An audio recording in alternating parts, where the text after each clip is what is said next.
yo, foreigner, you crazy for this one. Yeah, that thing I'm jab riding when I'm left hooking. Fiends say they love me cause they know I keep that sack moving. Sad to say, but this the life that I have grew in. I had to hustle, skipping class, man, I was true in. I can flip some packs and teach you how to do it. This the real deal. Better watch your back cause people will kill. Kill Bill, kill switch on the Glock. Yeah, this the real. And people spin around them blocks just like a Ferris wheel. But that's enough of that. Let me tell you about my life and where I grew up at. I grew up in the south of Topeka. Then I moved to the east in the streets and I ain't fucking with neither. I ain't the type to go with kill or go and sit on that block. I'm the type to get some trees. Yo! Welcome back to another edition of the Bucket Discussions podcast. This is the podcast where we go beyond the stat sheet. We go beyond the narrative to bring on that authentic, live sports conversation. And it's your TJ, a.k.a. Tahj James, a.k.a. Lakers fan, Chiefs fan, 221, man. I'm going to go ahead and pass it to the guys like magic. What's good with it, man? It's your boy Trey, a.k.a. the girl's damn sugar, a.k.a. Dr. James, man. We are back, man. I'm excited for this one. I think this is the first one for the new year. New pod, so I'm excited for this one, but we got a lot of exciting topics to talk about, so I'm going to pass it to bro. A lot of them. Got it. All right, y'all. Hey, what's going on, everybody? It's your boy J. Coop, man. Back in the building, back in action, man. Hey, we are excited to get back to it. It is 2023, so you know what that means. More basketball, more content. You know what I'm saying? So, hey, man, we're excited to get into it. But before we get into it, do we have any church announcements? Great live. Hey, me and Cooper like Bron and D-Wade. Man. So yeah, we got church announcements, man. Obviously, it's the simple stuff, man. Make sure you guys are subbed up, subscribe. Make sure you follow us on Instagram. Hold on, what's our Instagram? Bro, I'm tripping. Let me go ahead and look it up real quick. I ain't have to church announcement in a minute, man. But what do they buy? What is it? Bucket _discussions _785. Hop on there, man. We got a lot of stuff going on. We just over there really just chopping it, man. Just, trying to create some conversation. Also, make sure you're tapped in. If you can't watch us on YouTube, make sure you're tapped in on Apple Podcasts, Spotify, wherever you get your podcast, man. Make sure you're tuned in to us. And on YouTube, man, we're dropping videos weekly. So make sure you're liking those videos. Leave a comment if you feel some type of way, man. Just continue to show us love, man, on our journey to 1,000 subs. We appreciate y'all. Yes, sir. All right, without further ado, let's hop straight into the show. Let's get it. Man, so we had a fun trip, man, before the new year. What was it, December 23rd? Yes, sir. OKC game at the Paycom, or Paycom Center, whatever you want to call it, man. It was OKC, New Orleans Pelicans. A very, very, very good game, man. Obviously, Zion Williams did not play because he's in COVID protocol, but we had CJ McCollum out there. Brandon Ingram also didn't play. So it was kind of like next man up type of mentality, man, with the Pelicans. But they played pretty good, man. We got to see Shea drop his career high. That was an exciting game, man. Josh Giddey. Bro, what was your guys' takeaway, man, from that trip to Paycom? Let me know. First and foremost, I want to say it was a dope experience, man. Being at Paycom, just being around NBA level basketball, that caliber of basketball. I thought it was dope to see. This is the one of, I guess you could say, it's not the first NBA game I've been to, but it's one of the first times I've been in that environment because I normally just do football. But the takeaways that I've seen from the teams that we watched, first I'll start off with OKC because we didn't hate the arena, but I'll definitely say they have solid pieces, and I would venture to say if they had if they didn't have the injuries that they have right now, I think they'd be in a much better position. At least I would hope so with Chet. That they have strong young talent, man. As far as Shea goes, I think you've seen the video Coop put out, bro. He needs somebody, bro. Not to say them boys out there is terrible, but it's a star-driven league, bro. If you ain't got that second man or that the other person bringing in points and bringing in his contribution, it's gonna be a tough situation for you out there, bro. Because we see the West, we know how it gets out there, bro. There's a lot of teams out there, bro, that got certified buckets, bro. A lot of young talent, a lot of different stars emerging. So it's overall, I think I personally became more of a fan of the Thunder. In most recent years, normally haven't been like, oh yeah, the Thunder, but like recently, I've become a big fan of the Thunder, bro. It's safe to say Shea is a smooth operator, man. I like the way he hoops, man. I like his tempo. I like how he just like, you're not gonna speed him up. He's gonna get to where needs to get to. He's not forcing unnecessary ass shots. He knows his spots. He knows where he needs to be. His supporting cast is all right, man. Still think if he had a second piece, that would be more his go around. And then we watched the Pelicans. At the Pelicans in Portland, and I think I'm gonna keep it short on Portland because I don't want to. Y'all can go watch the video. I don't want to beat Dame up under the rug, but or curb stomp Dame. But I think Dame needs I don't even know if it's a reality check or what, but bro, you did not win no chip in Portland. Being loyal is not no chip. I don't know what you got going on, but don't forget about that logic and theory. But when I seen that, I said, bro, got to be joking right now. Like, I understand you loyal, but bro, that's some shit you make up when you know you're not finna win shit. I think someone in the comment section, this translates to I ain't finna get no ring. So I think Dame, bro, unbelievable talent in an unfortunate situation, bro. You just got to find a spot that's willing to work around you, bring talent in, and wants to contend for a championship and not be mediocre. Now, as far as the New Orleans Pelicans go, we didn't get to see Zion. Big Zion was sick. But I do think Brandon Ingram was out. But I do think they got a lot of potential over there too. That's potential to be a good spot, bro. CJ, they were for majority of the game, they had control of the game. OKC reeled it in towards the end. It went to OT. I just think personally that they cooking with something hot over there if they can keep people healthy. If they can keep it, I think that's just health is just like the moral of the story for I think a lot of organizations right now. People, when you're not healthy, you're not on the court, you're not performing. The best of ability is availability. So when you're not out there, your team is missing something. But even with them missing Brandon Ingram and Zion, of course it was against OKC, but still, they still played pretty good in my opinion. They controlled the tempo, controlled the game for majority of the game. They got very sloppy towards the end. I don't know, unnecessary turnovers. I think that's where you could stand to have a player like Brandon Ingram in or Zion, just a big star player that can kind of slow stuff down. Because when it gets into the heat of the game, you just the players tend to do like the game's moving so fast, and I think that's something to see that you experience from actually being there. How fast the game is moving is like the ball's down here, not the ball's down there. I think that's just something that you can probably get that from TV, but just seeing it, it's like, damn, the game's moving fast. And when the game's moving fast, you got to make quick decisions. And sometimes players that aren't on that necessarily don't have that talent or the skill level. I think CJ's a great player, but he always had his co-star. But players who don't have that skill level, not saying he doesn't have that skill level, but players like who were subbed in for where Zion or Brandon Ingram would have been, just don't necessarily have the best decision making in those split decision moments where the ball's moving, they start making sloppy plays. But overall, bro, it was a dope experience for me to be able to see NBA basketball, bro. It's not the same as it is on TV, just to see, like, you get to see the more personal side of the players, and you actually get to see, like, when we went to, I was like, damn, bro, like, as a kid growing up, you think, oh yeah, I can go to the NBA. And like sitting right there, I'm like, nah, bro, I ain't gonna lie. I couldn't do shit. Everybody big as hell. They moving quick, bro. It's just different, bro. Seeing that shit. Real shit. No, you definitely not lying, my man. It's a completely different experience in person, but I'm not gonna lie. The main reason I made that OKC video is because I was mad as hell when we seen Isaiah Joe take that last shot of the game thinking he was Shea. I'm like, come on, man.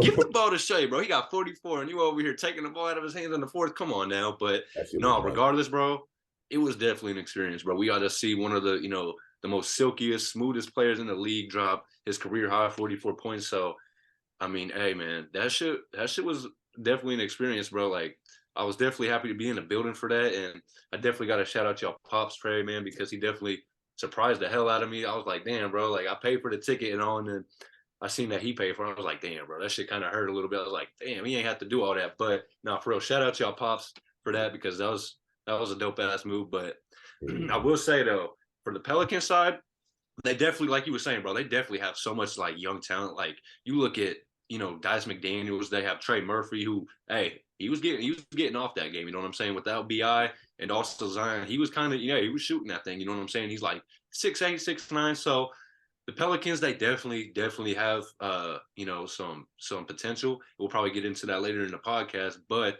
for this game specifically, bro, it could not have been any better experience. You know what I'm saying? It went into overtime. They was down by 20 at halftime. You know what I'm saying? It was the game you would want to go to in person. You get what I'm saying? Like, forget the star power. There may not have been a Zion, but like aesthetically, like watching the game, that shit was a good ass game. You know what I'm saying? So yeah, man. Hey, you can't go wrong with, going to the sports game in person, regardless if it's football, which I've yet to even go to, or if it's an NBA game. You feel me? So if you have not been to an NBA game before, I definitely recommend, tapping in with one, going to one.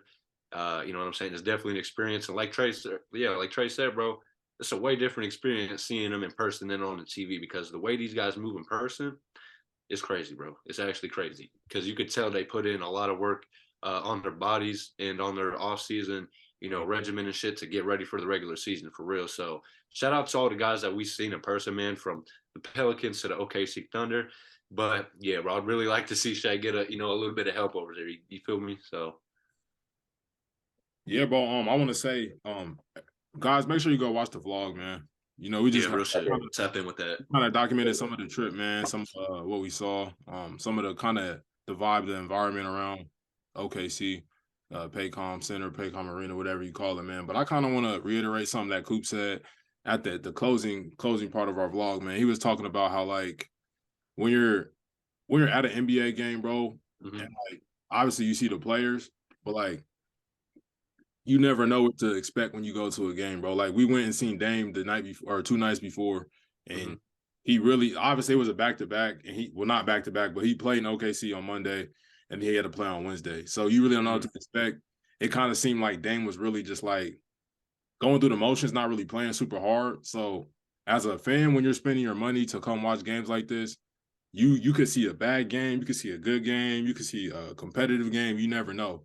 So like for us to be able to go and experience Shai scoring his career high, I feel like we were lucky as hell to see that, bro. In a game that almost went to OT. Yeah.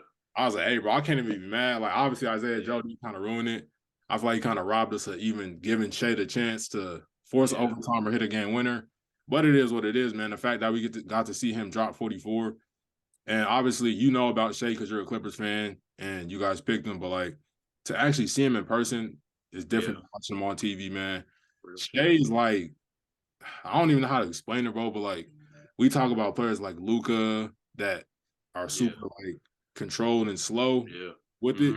But, like, Shai is like a whole different type of gear, man. Like, he's just like, he's get to the lane, he's shooting. It's almost like he's dancing. You know what I'm saying? Like, it's almost like he's just so smooth with it. He's dancing. You know what I'm saying? Like, he's so good at manipulating the defense, bro. It's insane to see. Like, then some of the Euro steps that he was hitting was just like, he's ridiculous. He's shifting the defender this way, and he's coming back this way. Like, that was a treat, man. He's a super fun player to watch. Obviously, I think we all can say we're somewhat an OKC fan. Obviously, that's not our favorite team, but like just rooting for them. I want them to do well, man. I want them to put some like real talent because I feel like Sam Presti, I feel like he was more in the business right now of like trying to get him Horton, but like I don't think he's really even tried to really build a contender around him because he has the assets to do it. Chet Holmgren's coming back next year. Just think about him next to Shai. And then we got Josh Giddey. I know Josh Giddey's not the flashiest player. He's really a player that can really help control the pace of a game. I like the way Josh Giddey moves, man. He's just one of my favorite players, man. Also Poku, man. Yeah. Poku, for him to be so skinny, you don't expect him to really be in there trying to like control the boards and like we seen him really banging down there with Jonas Valanciunas. Yeah, he was surprised to see that, man. That was super dope, man. A super dope surprise. He was down there banging with Valanciunas, man. Also for the Pelicans, man, obviously, I want to shout them out, bro. The way they constructed their roster is insane because there's some teams that I'm watching the league. obviously I'm a Lakers fan, and I know a lot of people in the NBA think, oh, if you have the best players, you're going to win automatically. Yeah, but no. Like, you have to construct your team well. And for the Pelicans, they're kind of, I say the Pelicans and the Cleveland Cavaliers, they design their teams kind of like a buffet, bro. It's all you can eat, bro. Every different flavor that you want, you can find it on their team, man. Like, for instance, bro, we seen Herb Jones and Yeah, that's my guy.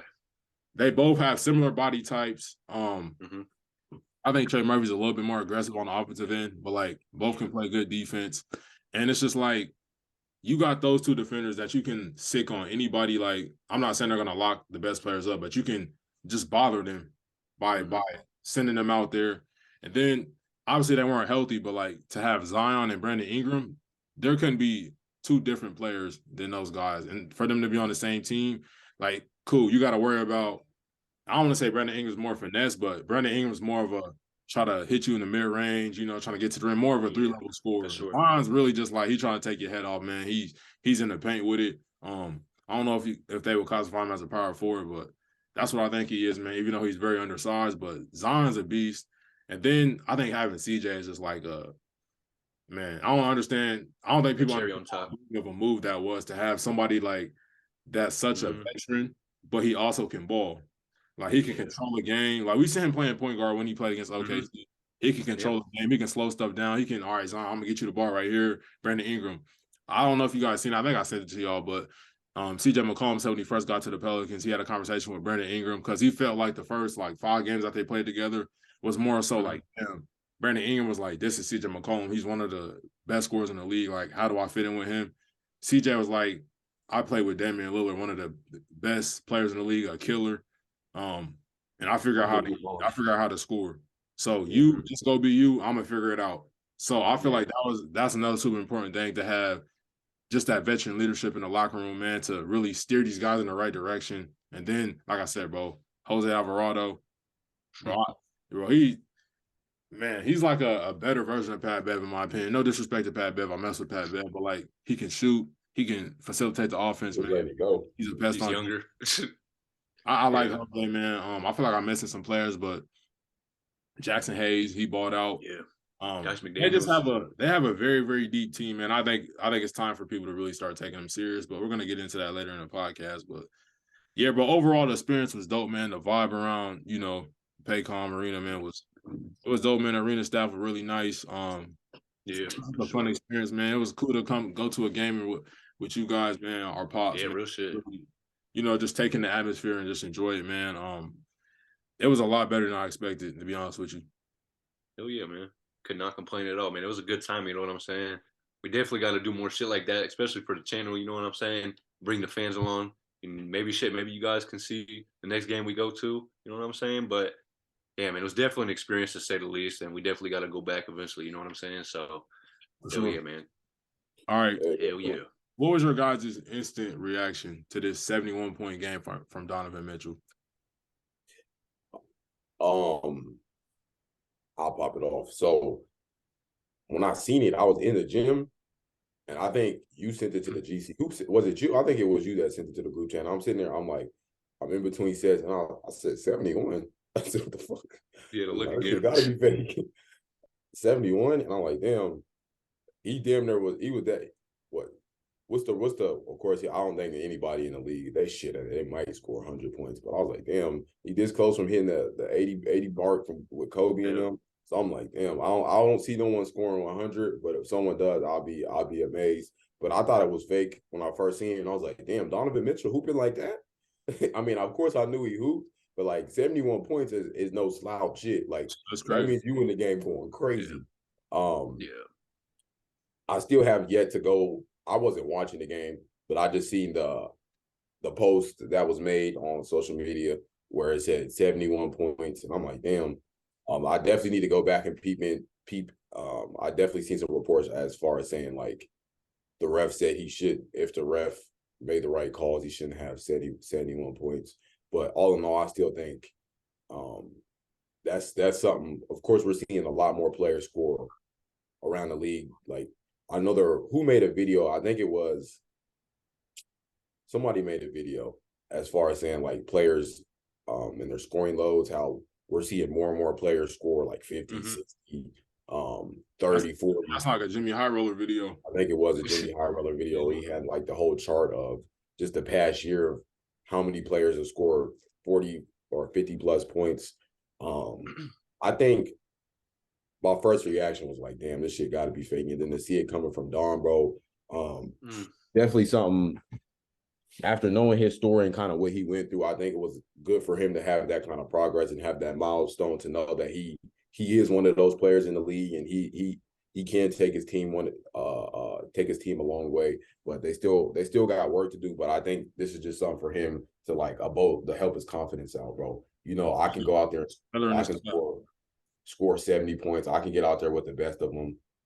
After seeing his reaction after he lost some of these playoff games, and he's just like, he's the last one on the court. He just has that look on his face. He's like, damn, like that shit sucks to see, because we all been there when we lost something, but it doesn't have to be necessarily an NBA game. It could be a game of Madden where you just like, damn, like you feel some kind of way, bro. And seeing that look on his face, everybody knows that look. So I think that was just something dope coming from him. But I ain't gonna lie, that it caught me off guard. It caught me by surprise. Hey, bro, I want to say this too, bro. I'm glad you touched on that. Like, for one, a lot of people doubted Donovan Mitchell. I always thought Donovan Mitchell was a great player, but like him and Rudy Gobert weren't looking too good, man, in Utah. Obviously, when they got to the playoffs, they always fizzled out. But like, I think we should take into account Kobe Bryant 6'5", 6'6". Devin Booker is what, 6'5"? Bro, Donovan Mitchell's 6 foot, barely 6'1", bro.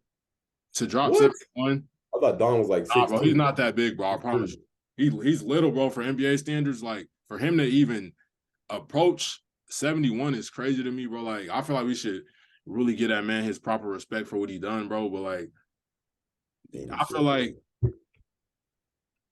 so obviously my initial reaction, bro, when I seen the 71, I thought it was fake, because I'm like, this happened right around when the DeMar Hamlin situation popped off. So like, obviously I feel like everybody in the sports world was kind of in a daze, but like when that popped up, I kind of like shook it off and was like, what, 71? Like, this shit fake. And I clicked on, I'm looking, I'm like, damn, he really dropped 71, and he scored 55 in the second half / overtime. So I'm like, Donovan Mitchell's really going crazy, man. But I feel like a lot of people was doubting him when he left the Jazz, and for him to come to the Cavs, which I thought was a cool move. I didn't think it was going to result in like Donovan Mitchell really being unlocked. Like, this man's really like, nah, I'm really, because you remember, I don't know if you guys remember, Shaq was like, you're good, but you're not a superstar. Yeah. I feel like a lot of people in the NBA world felt that way, but now I feel like he's really just like kicking down the door, like, hey, it is what it is, bro. I'm here. Like, I don't care. You don't know by now. Not like, hey, I'm that guy. And he's the leader of that Cavs team, man. And that's a team that I can really see making some noise in the playoffs, man. So really, man, my reaction was just shock. But I'm also happy for Donovan Mitchell, because as bro stated, man, he came from really being doubted, man. He didn't even think he was good enough to play in the NBA. So for him to be at this level, bro, and really be doing what he's doing, 71, bro, I don't care what you say, bro. It's not, I know it's not 81, but it is 81. That's a lot of points. It's 81 to me. Yeah, that's a lot. That's a lot. There's only a couple people that have done that. You know, that's some 2K. That's some 2K shit, bro. So hey, shout out to man. Hey man, we can't forget the 11 assists as well. You know what I'm saying? 11 assists. Hey, that's a lot of points he accumulated off scoring and assisting. That's damn near the whole game right there. But damn near 100 points. Yeah, bro. I mean, there's nothing else we can do besides give him his flowers. You know what I'm saying? There's always going to be people, criticize him, talking about, oh, well, it's a scoring league now. Well, obviously, but you don't see everyone scoring 71 points every day now, do you? You know what I'm saying? So, yeah, man.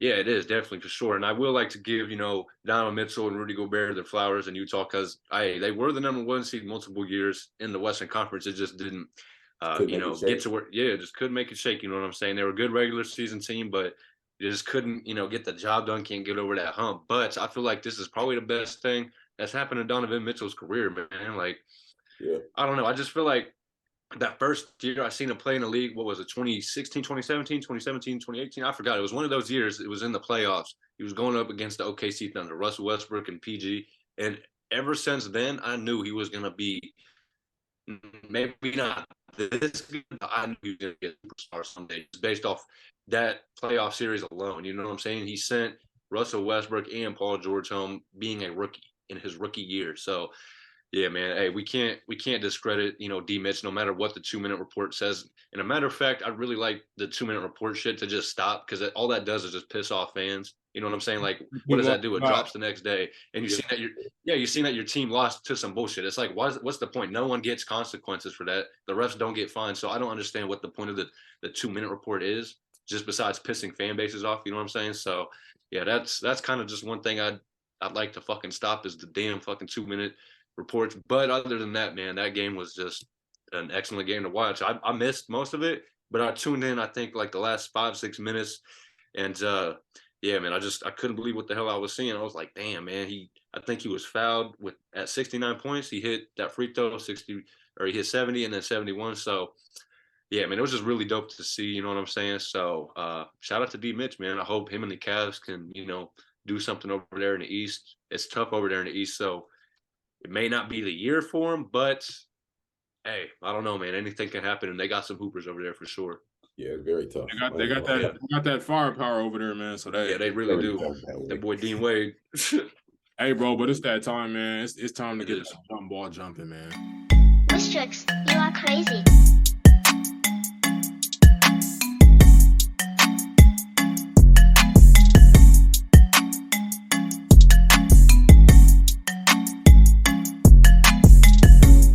To get that jump ball, bro, you bring back the whistle or what, bro? I don't know what it is.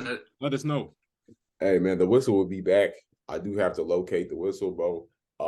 But for this time, we just gonna do a regular whistle. It's going up. It is coming back down, man. It's 2023, man. We got our jump ball segment, bro. Was it you that came up with the comment? I don't have the comment, man, but we're gonna shout out Colin Jeffrey, man. The MVP. Colin Jeffrey, man. First episode, bro. This is episode 50, man. Clap it up for yourself. Hey, yeah. 50. Hey, that's 50 dope, episodes, man. We've been doing this for about a year and 3 months, man. Yeah. Proud of y'all boys, man. Proud to call y'all boys my partners. Yeah, man. Oh, more life, more time to go. You feel me? Let's get it, my man. For sure, man. Shout out Colin Jeffrey, man. We appreciate your support. We appreciate you commenting and interacting with us on our content, man. That's one of the biggest things, bro. Getting people out here to interact with us, man. Comment, like, you tapped in with us, bro. So we appreciate you, bro. Appreciate your support, man. Yeah, shout out. Yeah, shout out to you, Colin, man. Hey, we wouldn't still be doing what we're doing right now if it wasn't for the people supporting us. You know what I'm saying? Hey, we really, really do appreciate you guys showing love. You know what I'm saying? And in 2023, we want nothing more but to, keep putting out some decent content. You know what I'm saying? And hopefully we can get people to enjoy it. That's the main goal. But, at the end of the day, we can't stop doing this because this is what we love to do, is just chop it up about sports. You get what I'm saying? So, yeah, man, we love all our supporters, all the people that are subscribed to the page and shit. So shout out to all you guys, especially you, Colin. And, yeah, man, keep chopping in with the videos. We got more stuff coming for you guys. So, yeah, stay tuned. I would just like to say, man, every little comment, whether negative or positive, yeah, real shit. Like rocket fuel, bro. Yeah. That's Mars, man. You feel me? Yeah. But hey, go ahead. No, go ahead, bro. Real quick, I know we talked about it a little bit, but I do want to send. We seen the whole sports world stop the night Donovan Mitchell scored 71 points, man, with the Damar Hamlin situation. He had to be resuscitated on the field. Crazy. For 9 minutes. His heart stopped. Yeah. Now we're seeing him make a remarkable recovery, man. So definitely sending prayers and healing energy his way, man. I know he's well on talking to people. He's back up speaking with his teammates and things like that. But that's definitely an unfortunate situation that we would never want to see, whether you're Damar Hamlin plays on your favorite team or not, man. Just coming from a sportsman perspective, there's some things that are just bigger than the game, bigger than a team. We talk about life or death here, man. So I think I respect everybody that stopped and acknowledged Damar Hamlin, bro, and just sent prayers and things like that his way, man, for him and his family, man. Dope to see him back up, man, and recovered, talking, interacting with people, bro. I think that's great to see, man. Also, I do want to have a little bone to pick with Skip, bro. I think that was I'm gonna keep it real quick, but I think that was very inhumane that was kind of like cold to be talking about. Like the outcome of the game is still, bro. Niggas, we're not worried about the outcome of the game, bro. We talking about life or death here, bro. So I think that was kind of disrespectful on his part. And even watching when I watched the show back, he still kind of doubled down on his tweet, and I'm like, Skip, do you not see where he was dead wrong in that? Take that shit down. Like, we talking about life or death. Someone damn near died on the field. We talk about no heart, no pulse, heart stopped. So I think we gotta take our fandom out of the game and things like that, and kind of pay respect to the players who are actually playing the game and as we can see, risking their lives on a day-to-day, man. So much respect to everybody who show him support, man, and prayers up for DeMar, man. Hopefully he gets better. He continues to get better and better every day, man. For sure. Yeah, man. Shout out to him. Obviously, you don't want to see that happen, but like you just see the age. You see he's 24. You're like, damn, bro's not much older than me. Like, yeah, for something like that to happen, he's playing the sport he loves. He just, making money, man, having fun out there, man. And for something like that to happen is just like gut wrenching, man. But for him to make this recovery, bro, I really don't think we can state this enough how much of a miracle this was, man. I wanna especially shout out, man, everybody that played any type of role and trying to making sure that bro got resuscitated, bro got to the hospital with it, bro. Because I don't think you understand like the job that they had to do, bro, like, and how quick. Like, bro, any little moment, bro, it could have been over with, bro. For them to move that quickly, to really get it done, bro. Both medical staffs working together, man, to unscrew the face mask, to get him up off the field, to trying to give him CPR, bro. All that different stuff, man. It all played a big part in, saving this young man's life, man. So shout out to everybody that was locked in and focused. Yeah, man. So I'm glad you said that, bro, because as unfortunate as it is, a lot of people who have had a cardiac arrest don't make it out, man.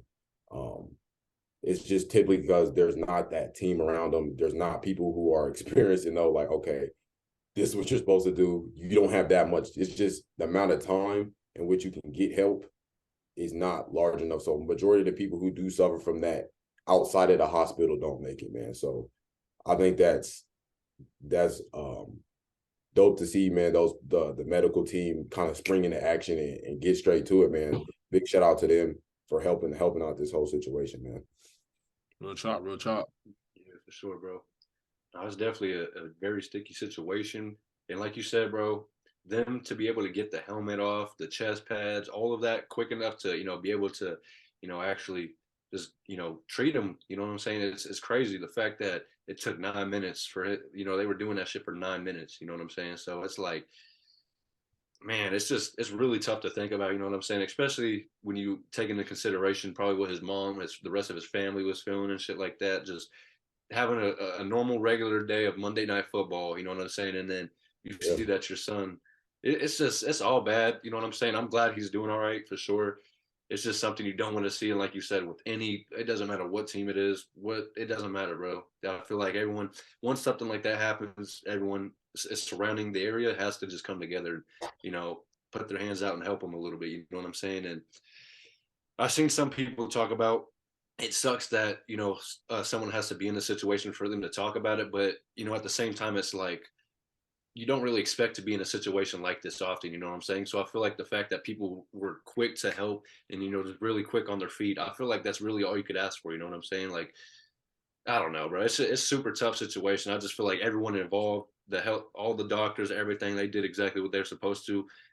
Respect to the Bengals too. You know what I'm saying? They were definitely very, just kind and considerate of it all. You know what I'm saying? So shout out to them for sure, bro, because the Bengals didn't really have to be, that kind of generous. You get what I'm saying? So, bro, yeah, man. I also want to shout out, I want to shout out the fans, bro. I feel like the fans are really great, man. Not even just the fans, but we had a lot of people, man. So Damar Hamlin had his own kids too. He had his own GoFundMe for one of his charities, and his goal was $2,500, but everybody got it to I don't know what it's at now, but last time I looked, it was at $7 million, man. So I thought that was pretty dope for everybody. Really, just everybody from the sports world, just random people, just to come in and just chip in, man, and just because there's nothing we can do in a tragic moment like that. But for everybody to rally around one cause and just do something, I thought it was dope, man. Even fans were pulling up to the hospital after the game, like, bro. going on, like we supporting them, putting up signs and stuff like that. I just want to say this too, real quick, man. I feel like we were talking about how the doctors, they sprung into action and how they were, locked in. Yeah. I want to, for everybody that doesn't take like emergency serious, whether it's a fire drill, whether it's a tornado drill, whether it's an active shooter drill, man, I get frustrated because it's like, bro, take this shit serious, bro, just out of respect for the people that this shit has happened to. You feel me? Yeah, real shit. Take it serious because, bro, like, it's all jokey till the shit really happened. So just take it serious, man. If the medical professionals didn't take that shit serious, it's never going to happen. It's never going to happen. Bro could be dead right now, man. They were locked in, they were focused. They practiced this stuff, man. So shout out to them. I feel like everybody else should take that same approach when it comes to anything, bro, as far as emergencies. Because in this world, bro, we see crazy shit happen every day, man. At a rapid pace, man. So, man, just take it serious. Yeah, real for shit. sure, man. For sure. On a lighter note, man, we've seen a lot of great basketball this season, man. We seeing players score 71, 54. We seeing players, new stars emerge. So with that being said, as of right now, man, who was your MVP? Damn, cuz. That's a hard one. It is a very tough situation. That's a tough. I got decision. I don't think there's any wrong answers with this one, unless you just. There's like 6-7 players that could be MVP right now, bro. No, I'm not gonna do this, bro. I'm gonna answer the question how I was asked, bro, because I always be trying to, like, I could pick two, but for me, damn, cuz it's between Jokic and Jason Tatum for me, bro. Jokic and Jason Tatum, damn. Hey, Tatum, bro. All I'm gonna say is if Jokic wins his third MVP, man, that puts him in some elite company. That puts him in some very elite company without a ring, but still, that's very elite. Honestly, bro, I'm gonna keep it sweet and simple. My MVP, I wasn't really too high on him at the beginning of the year just due to his record, but now that he's 4th seed in the Western Conference, I have to give it to him. It's gonna be Luka Doncic. The man has been absolutely just. I mean, he was my pick for MVP last year, and the fact that he's averaging 34 points right now on top of 8 rebounds and 8 assists. Hey, man, it doesn't really get much better than that. Like I said, the only thing that was really holding me back from putting Luka in the MVP, I mean, he was already in the discussions, but for actually being the MVP was his record. And now that he's 4th seed in the Western Conference, it's really like there's really not much we can really say about that. You know what I'm saying? So, yeah, I'm gonna have to give it to Luka, but if I have a second runner-up, I'm gonna probably go ahead and give it to my man Jason Tatum, just because I really like what he's been over there doing in Boston. You know what I'm saying? Carrying the Boston Celtics to the best record in the league. So, yeah, man, I just feel like you can't go wrong with either one. Shit, you could throw KD in the discussion too. You know what I'm saying? That's what I was getting ready to throw, man. I'm throwing KD in there for my pick. KD, okay. From the adversity that their team has faced, and I say their team has faced, the adversity that they have created for their team. Yeah. They're coming through it all and still balling, man. And also I want to mention Kevin Durant got a haircut, so I think that was like a big thing for him too as well. Just getting over that hump. A little self-care goes a long motherfucking way, bro. Yeah, so you get that cut and you start hooping a little different. He didn't even need a cut, bro. He just needed a brush. Hey, they got him both. They got his hair brushed. They got him cut up, bro. So I'm like, damn, this is crazy. So shout out to KD, man. He's my pick for MVP, and of course, second I will go. Or my next pick would probably be JT, man, just because how he gets down. I like the way he hoops. Them boys came back from an adverse situation they faced with their head coach. And still balling the exact same way. So those would be my one pick, and then second pick would be our first pick, KD. Second pick would probably be. I was going to ask, do you think that the MVP voters would actually vote for KD though, just considering everything that's happened over the offseason? I doubt it. Just because a lot of they've had a lot of problems that it may have made the league look bad. In Brooklyn, so I doubt they. I was only asking because I heard it on a podcast. Like, I think it was on Bill Simmons. He was talking about will they potentially give it to him, just considering the fact that he did have like a trade request this offseason. So I don't know. I think he definitely should be in the conversation. You know what I'm saying? Just due to the fact that they're balling out, and I kind of feel like the shit in the offseason shouldn't really matter. But the MVP voters will probably bring that into the voting system. So I don't know, man. It's a tough situation, but I think KD definitely has a good choice or a good, chance to win it. But yeah, I just didn't know if, KD would be, in that discussion just because I just didn't think the MVP voters would actually be willing to put him in there after all the shit that happened over the offseason. But like you said, bro, how he's been playing, they went on like a 10, 12 game win streak, right? So, hey, man, you can't beat play, you know what I'm saying? There's one thing that cures all the bad shit in the locker room, and you know what that is? Winning. Yeah. Winning. Yep. So, yeah, if you guys can win games and shit, then hey, that's all that matters. But we probably gonna get into the Nets here in a little bit as well. You know what I'm saying? So, Facts.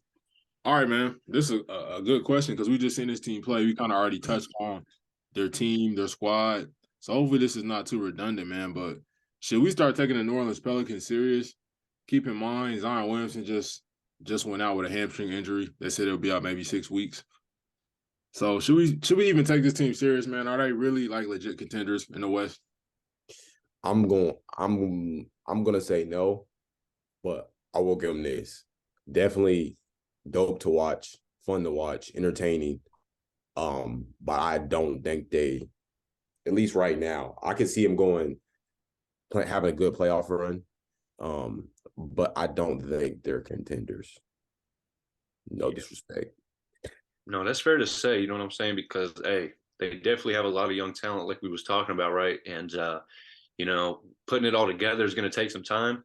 But what I will say is, no team in the playoff bracket right now wants to see the Pelicans. That's all I'm gonna say. You know what I'm saying? Because we seen what they was doing to the number 1 seed last year in the Phoenix Suns, taking them to 6 games without Zion. So, hey, man, I might have to lean to the side. Lean towards yes, they might be contenders just due to the talent that they do have. But the only thing that really hold me back right now would obviously be their age, and also the fact that, like my boy Tahj just said, Zion just went down, and that's like another 8 to 12 weeks that he could possibly be out. So that's less chemistry that they might have on the court. You know what I'm saying? But as we was alluding to earlier, bro, they have so much depth.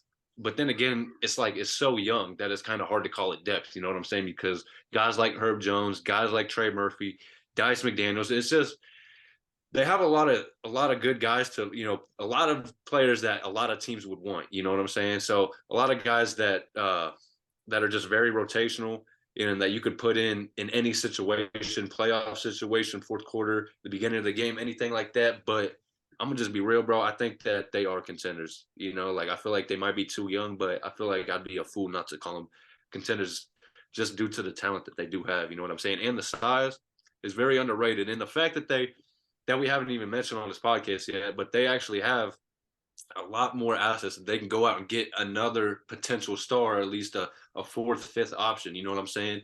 And that's what makes them really scary. You know what I'm saying? Because they have picks, not only the Laker pick, but they have other picks that they could use to go out and get, more rotational players that could play right now for them, which is kind of scary. So I'm gonna just lean towards yes right now, but with Zion being out, it definitely doesn't make it likely just due to the fact, like I said, that they haven't really had that much time together on the court. So we're just gonna have to see. But in my personal opinion, I wouldn't want to play them in the first round. As a Clippers fan, I don't want to see the Pelicans. I'm cool. Bro, I'm going to go ahead off rip and say yes, because the Pelicans are a team like I just described, bro. We was talking about it earlier when we went to see them play, bro. They're hella deep. Now, if we factor in injuries, that's a whole nother story because we know Zion's often, hurt. Brandon Ingram's often hurt.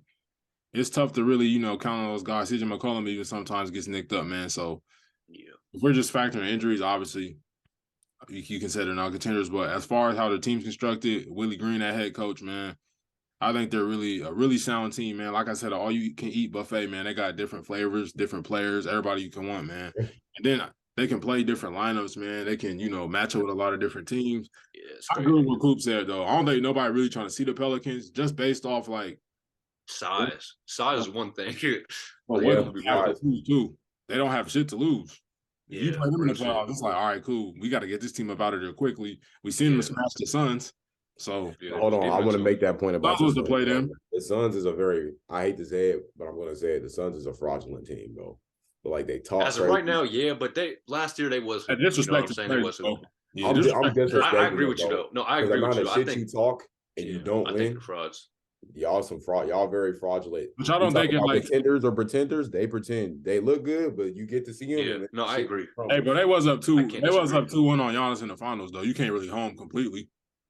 Yeah, no, they're not ass, but I agree with what he's saying. Like, they do pretenders. talk a lot of talk. Like, Yeah, you know what I'm saying? Like, same with the Jazz. You know what I'm saying? They were first in the Western Conference for like 2 or 3 years straight and got bounced by fucking Terrence Mann and shit. You know what I'm saying? So it's just kind of like, I don't what know. people say? Everybody tough when they up. Yeah, he did too. And Everybody hey, I'm gonna tough when stick they to up. that. Yeah.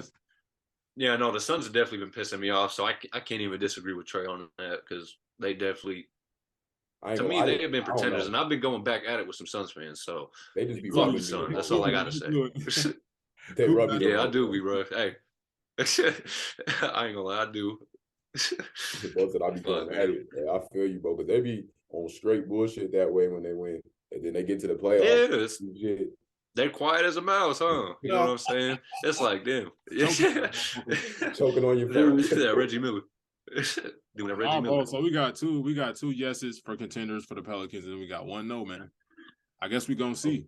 It's still kind of early in the season, man. We ain't even made it. And I think Trey's points are fair. You know what I'm saying? They are young. They haven't really put it all together, so I can't really disagree with them too much because they are still a very young team. But I just feel like, bro, if you're a team like the Warriors, who already kind of aren't that big of a team, or even my Clippers, we're kind of old, we're kind of brittle. Fucking one Zion drive to the basket, Kawhi's about to be out for like the rest of the season. You feel me? So it's like, you know what I'm saying? We just got to be careful, bro. We just got to be careful. You know what I'm saying? I've been saying, bro, yeah, that's a dangerous team, bro. Ain't nobody really respect Zion like that, man. It is, bro. Ingram. That's like in the first round too. I'm cool. You're gonna be tired, even if you do win. They're gonna get up and down too, man. Willie Green's a great coach. Yeah, he is. I'm feeling that team for sure, man. But last but not least, we got the Brooklyn Nets. We just talked about how they went on a 12-game win streak. Is this fool's gold, bro, or is this like, damn, they got a new coach? They got Steve Nash out of there. They got Jacques Vaughn. And correct me if I'm wrong. I think he played at KU. I feel like my dad used to always talk about Jacques Vaughn. He did. I didn't know who he was when I mentioned him at first to you guys, but I looked him up a little bit, did a little research. He's actually decent, you know what I'm saying? He wasn't no like fucking all-star, first-star recruit or whatever, but he was decent, you know what I'm saying? He could hoop a little bit, you know what I'm saying? He's came in there and really shifted the culture, man. It's really more of a focus on basketball. I haven't seen any type of Brooklyn Nets drama, which is unusual. Because the Brooklyn Nets are damn near, they should have their own media network, bro, for how much drama they got going on, man. Yeah, Kardashian basketball. Kyrie asked, I see him hit a game winner. I'm like, damn, they out here really, they balling, man. KD, I think he just had like 30 or 40 or something like that, man. So I'm excited, bro. Like, to see the Brooklyn Nets really playing basketball and playing to what we think potential can be, bro. I think it's dope. But do you guys think this is like some fool's gold? Do you think it's just like, all right, cool, something else is going to pop up and ruin their season? Or y'all think we should really buy into this team? I'm just going there and hop in there real quick because honestly, bro, I feel like what we were saying at the beginning of the year kind of sticks till now. Like, we know that this team has a lot of talent. We were talking about a KD, Kyrie. We don't even got to mention those guys, but like Joe Harris, this team is deep, right? The only thing that we was questioning was, will these guys stay on the court? You know what I'm saying? You can compare it to the Clippers, but it's in different reasons because they had a lot of drama and shit like that. You know what I'm saying? But what I will say is Jacques Vaughn, bro, he has easily been the biggest impact to winning in Brooklyn. I'm not going to lie, because even last year, when you look at when Steve Nash was hired, Kyrie Irving, what did he say? He said, we don't even really need a coach. And that's how they felt about Steve Nash. And that's exactly how they demonstrated it, bro. Steve Nash had no respect. That's crazy, though. That is. It really is. And honestly, bro, Steve Nash just had no respect from those players. He had no.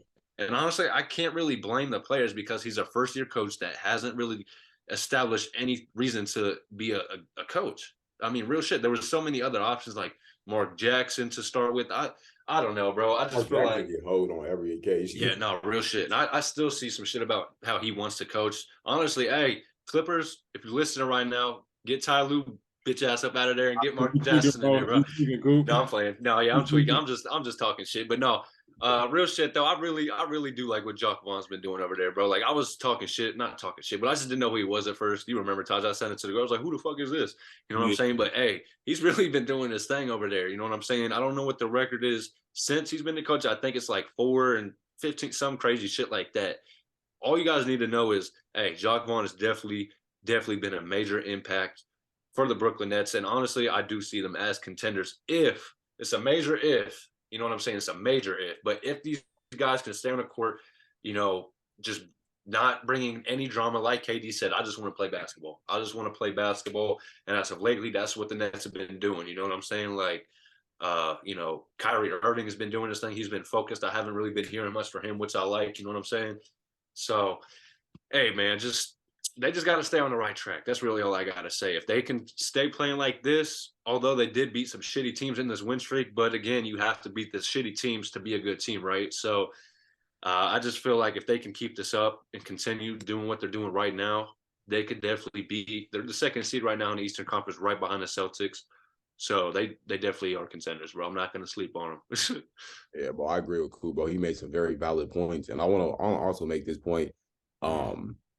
They play into what is kind of expected when you see a team like that on paper. You expect a team like that on paper to be putting together win streaks and winning games.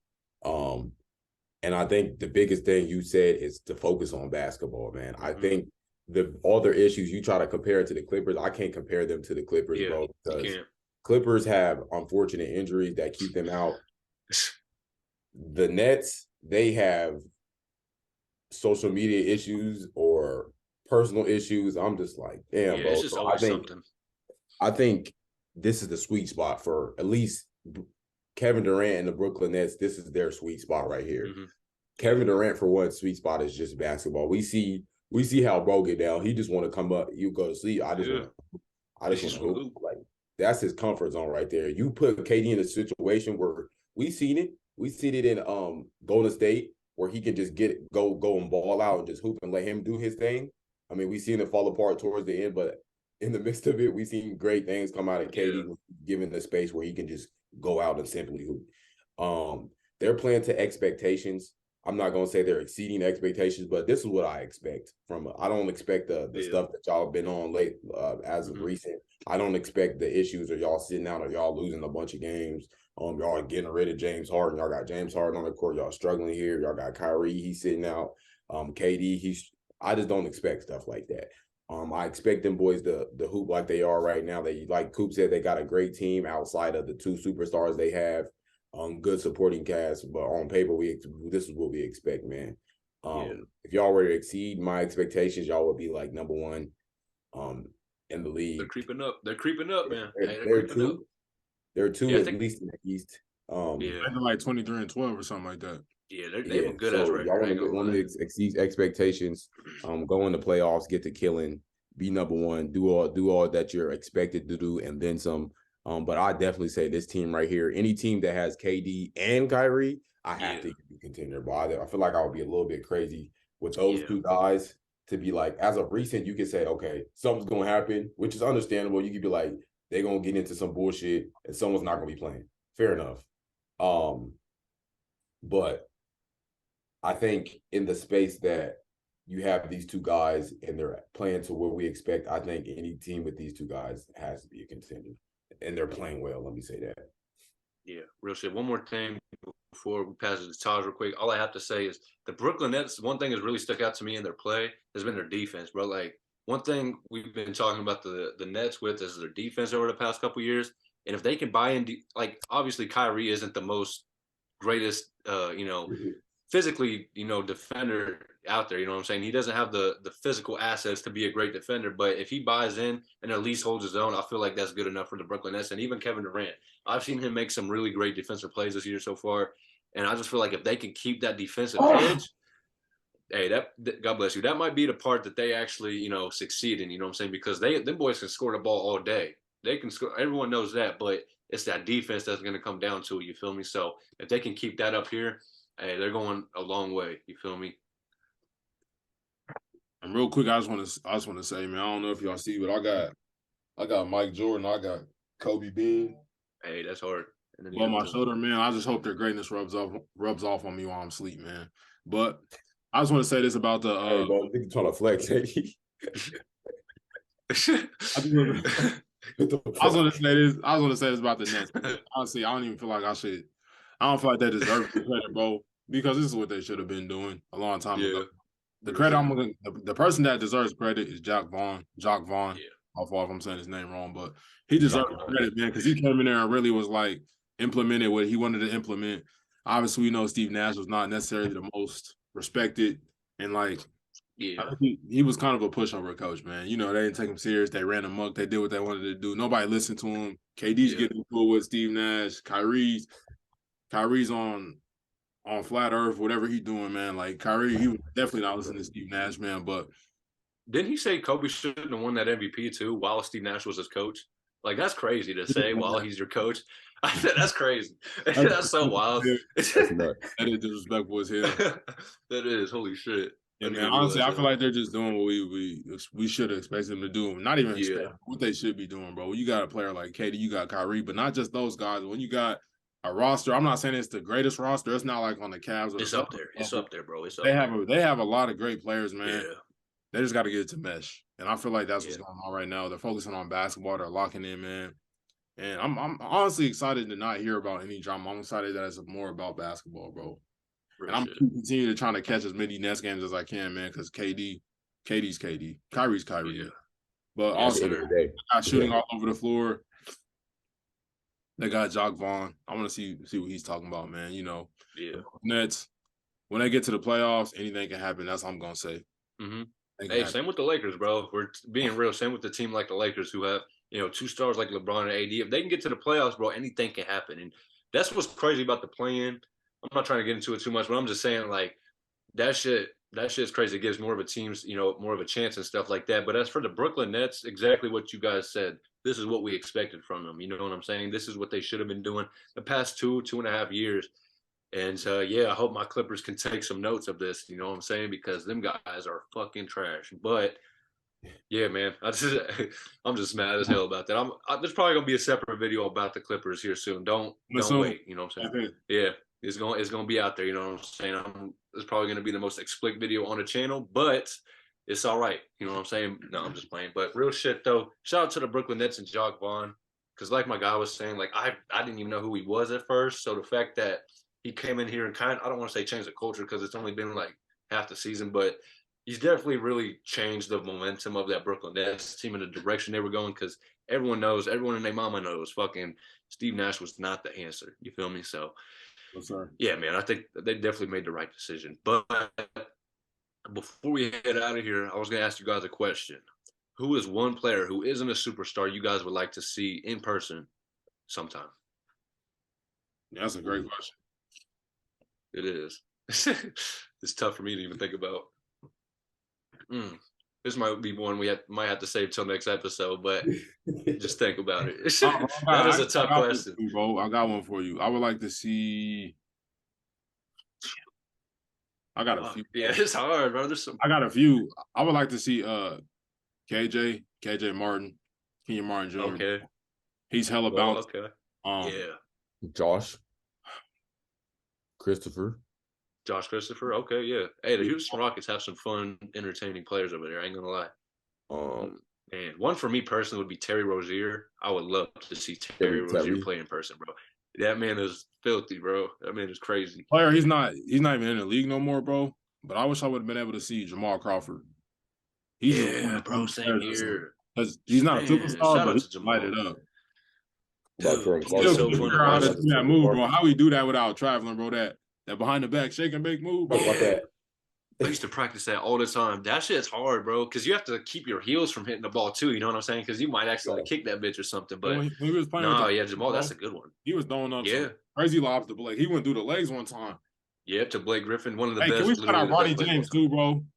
I seen a video. They said Ronnie need to get out of high school. Bro, in high school doing between the legs. Yeah, that's not fair. Hey, but hold on though. We're not gonna act like East Bay's a high school ain't regular now. We're not gonna dick right, but bro's doing his thing. Right, you're right. He need to get out of high school. Bro, you're right. These kids are built different now. I don't know what the hell they put in their milk, but they getting off in high school. They doing that shit in middle school now. I'm like, bro, dunking in middle school is absurd to me. Bro, in my middle school, there wasn't even motherfuckers touching the rim, let alone the net. And you got dudes over here doing fucking 360 East Bay windmill backwards. It's like, what the fuck? The most impossible shit. I'm just like, in middle school. Y'all are really our hopes of dunking in middle school. Y'all are really dunking in middle school. That's nuts to me, bro. Mixtapes at like 7th grade. That's just crazy to me. That's just crazy. Yeah, but y'all got anything else to add to this episode, man? Episode 50 of the Bucket Discussions podcast. No, man, I think that's pretty much it from me, man. I feel like we, hit the nail right on the head with a lot of the discussions we had, you know what I'm saying? With the Nets, with the Pelicans, the game we went to. I feel like 2023 is gonna be a good year. It's exciting, man. A lot more content, a lot more stuff to see, man. Yeah. Keep tapped in. That's all I got. Level? Yeah. 1 to 10. Workhorse. Hey, yeah, man. Shit. Let's get straight to it. That was all about to say. Oh yeah. I'm running on fumes right now, so I'm finna go ahead and when I hop off here. This is the Bucket Discussion podcast. The podcast we're gonna be on the narrative. Yes, sir. Raw, authentic, fire sports conversation, man. I know I added another word in there, man, but we're gonna catch y'all next time. Peace. We out. Jungle like I'm Conan, count up with both hands. Switch the flow like it was broken. I'm on the road, man. Making plays just like DeRozan. I shoot my shot, and that shit wetter than the ocean. I brag a lot, but with the wind and come the boasting. I made a lot from them apartments that I sold, and he didn't make it up to college. So them streets where he enrolled in. I know I'm a scholar from the moments that I was exposed in.